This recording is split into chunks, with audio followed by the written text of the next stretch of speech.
Now, I'm just getting some more clarity on the feeling of the state government in New South Wales on the closing down of the construction industry. I said earlier that I was getting mail from within government that maybe they'd be reviewing the situation today, tomorrow, and maybe they'd be reopening.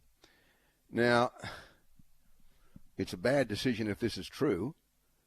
What the government intends to do, they're going to put some safety plans in place, but they won't allow them back until the 31st of July. That is a brain-dead decision. That is a decision that is just ridiculous and stupid. So what they're going to do for 2 weeks is put some safety plans in place so they can return on July 3rd. Why would it take 2 weeks to put safety plans in place? Now, the mail I got was they were looking at safety plans today and tomorrow, which I thought if they put them in place, the building industry, both residential and commercial construction, could come back on maybe Wednesday or Thursday. But now they're saying, and it's only the 19th of July, now they're saying they want them to wait 12 more days of not working before they allow them back. Well, I'm sorry, that is a really, really, really bad decision. And I can't support that decision. And I again appeal to those sensible members of the Gladys Berejiklian government. I'm talking about you, Dominic Perrottet and John Barilaro, the Deputy Premier. You've got to prevail here.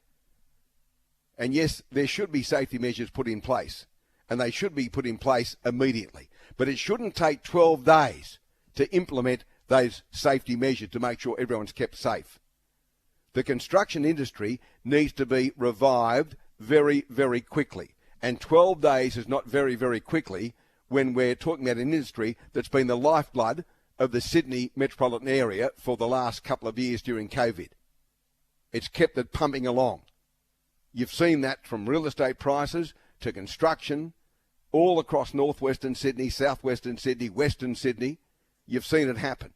And then you've got the commercial sector, of course. You can't believe how many buildings are going up in western Sydney around the Parramatta and Penrith regions, let alone what's happening closer to the city. And for the government to now say we're going to take 12 days to put some safety plans in place is just absolutely ridiculous. They can be put in place, they can be announced tomorrow, put in place on Wednesday, and they can say to the building industry, we've got your word, you can open on Thursday, but you must have these safety plans in place so you can continue to operate. And if you break the safety plans, we'll shut you down one by one. But you can't expect the building industry to sit. I mean, I know government works slowly, but you can't expect the building industry to sit on its hands for 12 more days while you have a board meeting. And I appeal to those sensible members of the government who know what it's costing the community at the moment. And in terms of the mental health of many people, keep that in mind as well, that we need to open up the economy, and the way to do it at the moment with this outbreak in those 3 LGAs is to open up for the rest of Sydney the construction industry, residential and commercial. And I won't accept from anyone inside the government telling me, as one has just told me on a text, that what we're going to do is put a safety plan in place, but we won't reopen until July 31. That is sheer bastardry. That is madness. You need to do it quicker than that. It's 9 minutes to 10.